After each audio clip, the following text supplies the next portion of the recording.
After college, Richard Rosenberg began his early career in the United States Naval Reserve, reaching the rank of commander.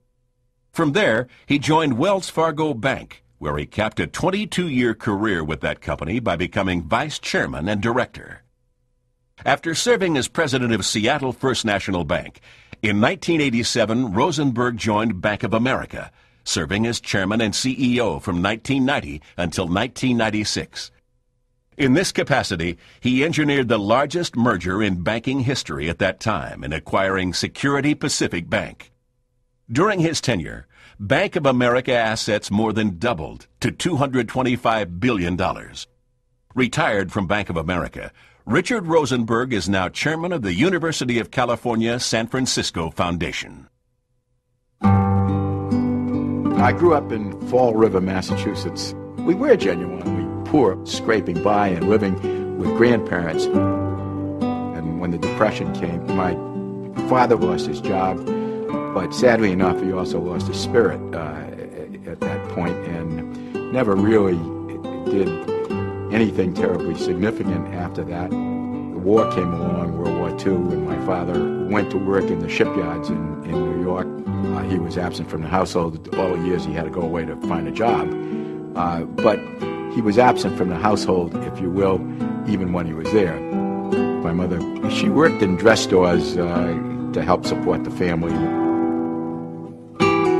Fall River is a depressed city in itself.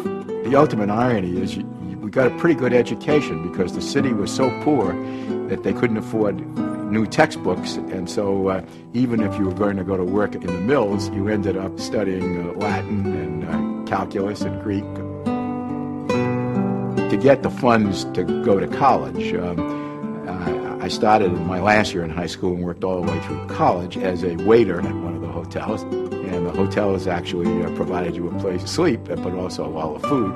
So it was almost pure net profit. I also worked every day after my freshman year for something called the Massachusetts Heart Association. And my boss, when the time came to graduate, she said, "When are you going to the Navy?" And as if that was just there was no other service.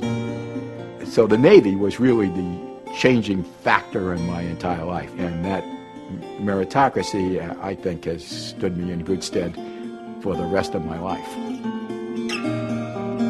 When I was getting out of the Navy, Barbara was 6 months pregnant. We were going from 2 people with 2 jobs to 2 2/3 people with no job.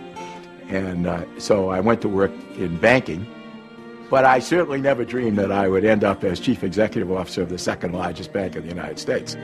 Hard work, of course, has always been his mantra. Try to think for yourself, to try to be creative, to try to solve your own problems the very best that you can. I seriously doubt that anybody with my background could have achieved what we have achieved in any place except in America. I do not think you could have that same dream anywhere else in the world. Ladies and gentlemen, Horatio Alger Association member Richard M. Rosenberg.